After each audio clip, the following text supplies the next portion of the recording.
এই ভিডিওটি খুবই গুরুত্বপূর্ণ একটি ভিডিও, তো সম্পূর্ণ ভিডিওটি মনোযোগ দিয়ে দেখার অনুরোধ রইল। আজকের ভিডিওর টপিক হলো জন্ম নিবন্ধন।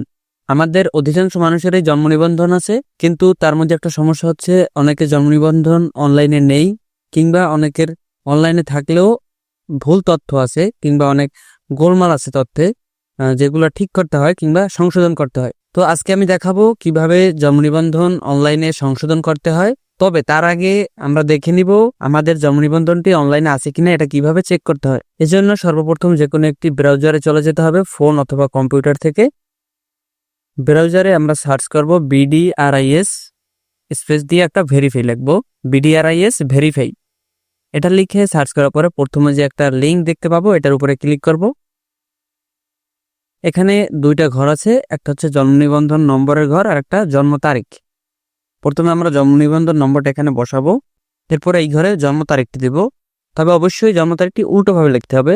এখানে যেমন দেওয়া আছে আগে ইয়ার মানে বছর, তারপরে মাস, তারপরে ডে দিন।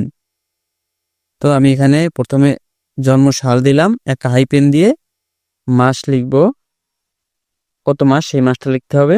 এরপরে তারিখটা বা দিন, এটা দেওয়ার পরে নিচে যে একটা ক্যাপচা দেখতে পাবে এটা পূরণ করবো, অর্থাৎ যোগ অথবা বিয়োগ থাকবে। এই যোগ অথবা বিয়োগের যে ফলটা, যোগফল বা বিয়োগফল, সেটা এই ঘরে লিখতে হবে। ক্যাপচাটা পূরণ করার পরে সার্চ বাটনে ক্লিক করতে হবে। আমি যে জন্ম নিবন্ধনটা সার্চ করলাম এটা অনলাইনে আছে ঠিকই, কিন্তু এখানে দেখা যাচ্ছে ইংলিশ নাম নেই। যে এই যে নাম, এটার ইংলিশ নাম এখানে থাকবে, এই যে মাতার নাম এটা এখানে ইংরেজিতে থাকবে, এবং এই যে পিতার নাম এটা এখানে ইংরেজিতে থাকার কথা, কিন্তু এগুলো ইংরেজিতে নেই। এগুলো আমাকে সংশোধন করে বসাতে হবে। এবং এখানে মাতার নাম যেমন এখানে আছে শঙ্কারি, কিন্তু এখানে হবে শঙ্কুরি, মানে এখানে আমার ভুল আছে, তথ্য বানানগত ভুল আছে। এই ভুলগুলো আমাকে সংশোধন করতে হবে। তো এজন্য আমাকে সংশোধনের আলাদা ওয়েবসাইট আছে, সেখানে চলে যেতে হবে। আমি সংশোধন ওয়েবসাইটে চলে যাই, লিখতে হবে BDRIS.gov.bd। এই লিঙ্কে চলে যাওয়ার পরে আমি লিঙ্কটা আবার বলছি, BDRIS.gov.bd। এই লিখে যাওয়ার পরে জন্ম নিবন্ধন এইখানে যদি আমরা ক্লিক করি তাহলে এখানে অনেকগুলো অপশন দেখতে পাবো। এই অপশন থেকে আমি বেছে নিব জন্ম নিবন্ধন তথ্য সংশোধন আবেদন। এই সংশোধন আবেদনে আমি ক্লিক করব। এরপরে এই যে জন্ম নিবন্ধন নম্বর, এই ঘরে আমাকে সেই জন্ম নিবন্ধন নম্বরটা বসাতে হবে। যাদের জন্ম নিবন্ধন অনলাইনে আছে শুধু তারাই এই সংশোধনে আবেদন করতে পারবে। যাদেরটা অনলাইনে নেই, কিংবা একটু আগে আমি যেভাবে সার্চ করলাম সেভাবে সার্চ করা যদি না পাওয়া যায়, তাহলে বুঝতে হবে এখানে জন্ম নিবন্ধন নম্বরে কিংবা জন্ম তারিখে কোথাও কোনো গরমিল আছে, ভুল আছে, এই জন্য অনলাইনে পাওয়া যায় না। মোটামুটি সবারই জন্ম নিবন্ধন অনলাইনে থাকার কথা কিংবা আসার কথা। যদি কারোটা এরকম অনলাইনে না দেখা যায়, চেক করা না যায়, তাহলে বুঝতে হবে কোথাও কোনো তথ্যের গরমিল আছে। তাহলে আমাকে কি করতে হবে, আমার নিজস্ব যে ইউনিয়ন পরিষদ, সেই ইউনিয়ন পরিষদ কার্যালয়ে গিয়ে আমাকে সেই পুরনো জন্ম নিবন্ধনটা দেখিয়ে সংশোধন করে আনতে হবে। নাম্বার যেখানে গরমিল আছে, কোথাও জন্ম নিবন্ধন নম্বরে ভুল থাকে, কোথাও জন্ম তারিখে ভুল থাকে, সেইটা সংশোধন করে এনে সেই সংশোধিত তথ্য অনুযায়ী অনলাইনে সার্চ দিতে হবে। তাহলে আমি অনলাইনে জন্ম নিবন্ধন তথ্যগুলো দেখতে পাবো। তারপরে আমাকে সংশোধন আবেদন করতে হবে। তো আমি যেহেতু সংশোধন আবেদন করব, আমাকে এখানে জন্ম নিবন্ধন নম্বরটা টাইপ করতে হবে। এরপরে এখানে জন্ম তারিখটা লিখতে হবে। তবে এক্ষেত্রে জন্ম তারিখটা স্বাভাবিকভাবে লিখতে হবে, আগের দিন, তারপরে মাস, তারপরে বছর। আর এইখানে আমরা হাইপেন ব্যবহার করব না, জন্ম তারিখের মাঝে আমরা স্ল্যাশ ব্যবহার করব। জন্ম তারিখটা বসানোর পরে এইখানে যে একটা ক্যাপচা দেখতে পাবো, যার যেরকম ক্যাপচা আসে সে সেইটাই টাইপ করবেন। এরপরে অনুসন্ধান এই বাটনে ক্লিক করতে হবে। এরপরে আমি যে জন্ম নিবন্ধনের জন্য তথ্যগুলো এন্ট্রি করলাম সেই নামটা এখানে নিচে দেখা যাবে। এরপরে নির্বাচন করুন নামে একটা বাটন থাকবে, এই নির্বাচন করুন বাটনে ক্লিক করব। এরপর আপনি কি নিশ্চিত? হ্যাঁ। এখান থেকে আমাকে এই যে উপরে বিষয় নামে একটা অপশন আছে এবং আরো তথ্য সংযোজন করুন, এখান থেকে আমাকে কি কি সংশোধন করতে হবে সেই তথ্যগুলো এখানে সিলেক্ট করতে হবে।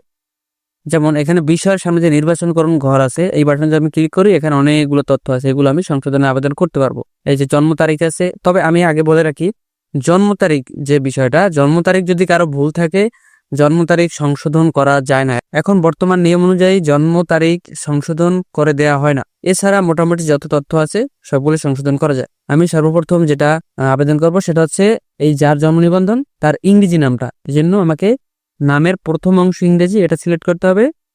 এরপর আরো একটা ঘর নিয়ে আমি নামের শেষ অংশ ইংরেজি। নিজের নামটা দুইটা ঘর হয় আলাদা আলাদা, প্রথম অংশ শেষ অংশ। পিতামাতার নামে একটাই থাকে, তো এই দুইটা আমি সিলেক্ট করে নিলাম। তো নামের প্রথম অংশ ইংরেজিতে যেটা হবে সেটা আমি এখানে টাইপ করে নেই, এবং নামের শেষ অংশ ইংরেজি যেটা হবে সেটাও আমি এখানে টাইপ করে নেব। এবং এই তথ্যগুলো অবশ্যই যদি আইডি কার্ড থাকে, এনআইডি কার্ডে অথবা সার্টিফিকেট থাকলে সার্টিফিকেটের সাথে মিলিয়ে সংশোধন করবেন। এবং এই যে সামনে আছে সংশোধনের কারণ, এই কারণটা আমাকে এখানে সিলেক্ট করতে হবে। যদি কারোটা ভুল থাকার কারণে সংশোধন হয় তাহলে সে এখানে টাইপ করবে ভুল লিপিবদ্ধ করা হয়েছিল, এটা সিলেক্ট করতে হবে। আমার যেহেতু ইংলিশ নাম ছিলই না, সেহেতু ভুল হওয়ার কোনো কথা নেই এখানে। আমি এখানে ফাঁকাও রাখতে পারি চাইলে, এবং ভুল লিপিবদ্ধ করা হয়েছিল এটাও আমি সিলেক্ট করতে পারি। এটা ইচ্ছা, এটা যেটাই সিলেক্ট করা হোক কোনো সমস্যা নেই। এরপরে আমি আরও তথ্য সংশোধন করব। যেমন এখান থেকে আমি মায়ের নামটা বাংলা যেটা আছে সেটা সংশোধন করব। সেটা সংশোধন কারণ হয়েছে ভুল লিপিবদ্ধ করা হয়েছিল, এবং যে নামটা আমার হওয়া উচিত সেই নামটা আমি এখানে লিখব। এরপরে আরও তথ্য আমি সংশোধন করব, সেটা হচ্ছে পিতার নাম ইংরেজি, আর একটা করব মাতার নাম ইংরেজি। এরপরে আমি আরও একটা তথ্য সংশোধন করব, সেটা হচ্ছে পিতা মাতার কততম সন্তান, এটা সিলেক্ট করব। এখান থেকে কততম সন্তান সেটা সিলেক্ট করা যাবে, এখানে টাইপ করতে হবে না। সিরিয়াল যেটাই হোক সেটা এখান থেকে সিলেক্ট করে সামনে এখান থেকে আমি ফাঁকা রাখতে পারি কিংবা ভুল লিপিবদ্ধ দিতে পারি। এরপর আমি আরও একটা তথ্য সংশোধন করব, সেটা হচ্ছে এনআইডি নাম্বারটা। এটা ঐচ্ছিক বা ইচ্ছে হলে দেয়া যায়, না দিলেও কোনো সমস্যা নেই। আমি এনআইডি নাম্বারটা এখানে বসাবো। এরপরে আমি আর কোনো তথ্য এখানে সংশোধন করব না। এখন আমি যাব নিচে জন্মস্থানের ঠিকানা। যার যেটা জন্মস্থান সেটা এখান থেকে সিলেক্ট করতে হবে। এখান থেকে প্রথমে দেশ বাংলাদেশ, এরপরে বিভাগ, এরপর এখান থেকে জেলা সিলেক্ট করতে হবে, এরপরে উপজেলা, এরপরে কোন ইউনিয়ন সেটা, এরপরে কত নম্বর ওয়ার্ড সেটা সিলেক্ট করতে হবে। এরপর এখানে ডাকঘর বাংলায় লিখতে হবে, সামনে বলা আছে বাংলায়। এরপরে গ্রামটা বাংলায়, গ্রামের পর অবশ্যই একটা কমা দিবে, তাহলে জন্ম নিবন্ধনে যে ঠিকানাটা থাকে আলাদা আলাদা লাগে। আর যদি কমাটা না দেয় তাহলে সব সিরিয়াল থাকে আলাদা আলাদা, দেখা যায় না, কমা থাকে না, কোনো দেখতে সুন্দর লাগে না। এই জন্য গ্রামের পরে একটা কমা দেবে। এবং এই যে বাসা বা সড়কের নাম্বার বা নাম, এটা চাইলে দেওয়া যায়, যেহেতু লাল স্টার নেই সেহেতু এটা না দিলেও কোনো সমস্যা নেই, তবে দিলে অবশ্যই সেটার পরেও একটা কমা দিবে। এরপরে ডাকঘর ইংরেজিতে লিখতে হবে এখানে, এরপরে গ্রাম, এই গ্রামের পরেও একটা কমা। এরপরে স্থায়ী ঠিকানা সংশোধন করার জন্য আমাকে এখানে আলাদাভাবে টাইপ করতে হবে। যদি জন্মস্থান আর স্থায়ী ঠিকানা একই হয় তাহলে এই ঘরে একটা টিক দিলেই এই তথ্যগুলো এখানে অটোমেটিক বসে যাবে, নতুন করে পূরণ করতে হবে না। এরপরে বর্তমান ঠিকানা আছে, এটাও একইভাবে যদি একই হয় তাহলে টিক দিলেই অটোমেটিক বসে যাবে। আর যদি একই না হয় তাহলে টিক না দিয়ে সবগুলো আলাদা আলাদাভাবে বসাতে হবে। আমি যার জন্য সংশোধন আবেদন করতেছি তার জন্মস্থান একটা এবং স্থায়ী ঠিকানা বর্তমান ঠিকানা এই দুইটা হচ্ছে একটা, তো আমি এটা আলাদাভাবে বসাবো। এখান থেকে উপজেলাটা নিচ্ছি, এরপরে এখান থেকে ইউনিয়ন, এরপরে ওয়ার্ড, এরপরে এখানে আমি ডাকঘর লিখবো, এটা অবশ্যই বাংলায়। এরপরে গ্রাম, এই ডান পাশে ইংরেজিতে লিখবো। এই যে আমি সামনে যে সংখ্যাগুলো লিখতেছি এগুলো হচ্ছে পোস্ট কোড, প্রত্যেক পোস্ট অফিসের একটা কোড থাকে, সেই কোডটা আমি এখানে দিলাম। এরপরে এখানে ইংরেজিতে গ্রামটা লিখতে হবে, এরপর একটা কমা। এখন যেহেতু আমার স্থায়ী ঠিকানা আর বর্তমান ঠিকানা একই, সেহেতু আমি স্থায়ী ঠিকানা পূরণ করার পরে স্থায়ী ঠিকানা ও বর্তমান ঠিকানা একই, এই ঘরে একটা টিক দিব, তাহলে ওই তথ্যটা এখানে বসে যাবে। এরপরে সব থেকে ইম্পর্টেন্ট যে কাজটা, সংযোজন। আমি যে এই সংশোধনগুলো করব এর জন্য আমাকে কিছু ডকুমেন্ট শো করতে হবে, কিছু ডকুমেন্ট আপলোড করতে হবে। কি কি ডকুমেন্ট বাধ্যতামূলক? স্থায়ী ঠিকানা প্রমাণের জন্য ইউনিয়নের ট্যাক্স রসিদ, যেটা প্রত্যেকের বাড়ির জন্য যে একটা আলাদা ট্যাক্সের রসিদ থাকে যেটাকে চৌকিদারি রসিদ বলা হয়, সেই রসিদটা আপলোড করতে হবে এখানে। তো আমার যেহেতু ফাইলগুলো আগে রেডি করা আছে, এই ফাইলগুলা অবশ্যই জেপিজি হতে হবে, আর এই ফাইলগুলোর প্রত্যেকটার সাইজ 2 মেগার নিচে হতে হবে, 2 মেগার উপরে হলে আর আপলোড করা যাবে না। আমি এখানে সংযোজনে ক্লিক করে আমি যে ফাইলটা আপলোড করব সেখান থেকে আমি সিলেক্ট করে নেই। এই যে ট্যাক্স নামে যে অপশনটা, এটা আমি ট্যাক্স নামে সেভ করে রাখছিলাম, এটাকে ওপেন দিয়ে এই ফাইল টাইপ, এটা কোন ধরনের ফাইল এটা আমি এখান থেকে সিলেক্ট করব। এটা যেহেতু আমার স্থায়ী ঠিকানা প্রমাণ বা এই যে হালনাগাদ কর পরিশোধের প্রমাণপত্র, এইটা আমি সিলেক্ট করে স্টার্ট বাটনে ক্লিক করলে এটা আপলোড হয়ে যাবে। এরপরে আরও সংযোজন দিব, যেহেতু আমি মায়ের নামটা সংশোধন এখানে করেছি, মায়ের বাংলা নামটা বা যেটা দেওয়া আছে সেটা সংশোধন করেছি, এই জন্য মায়ের আইডি কার্ডটা আমি এখানে শো করব।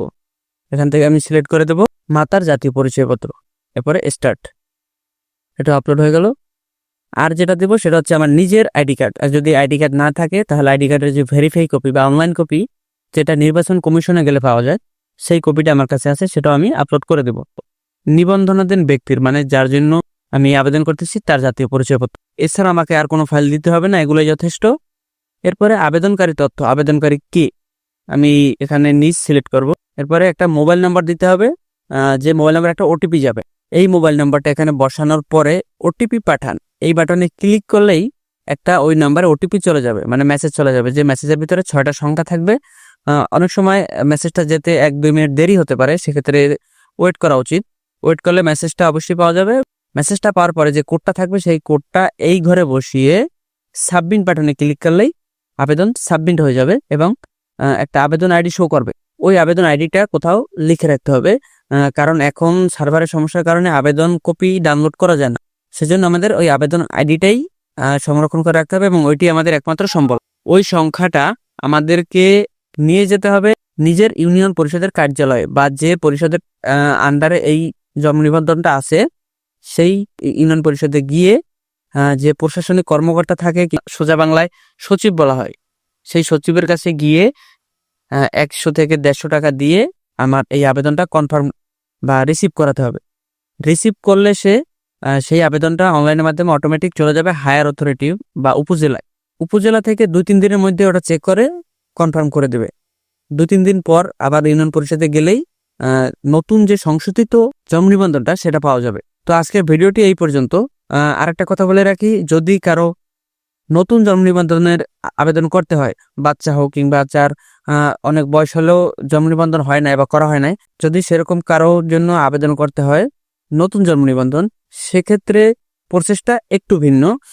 তো কারো যদি সেই প্রসেসটা জানার দরকার হয় বা শেখার দরকার হয়, তাহলে আমাকে কমেন্ট করে জানালে আমি সেই বিষয়ে একটা ভিডিও তৈরি করব।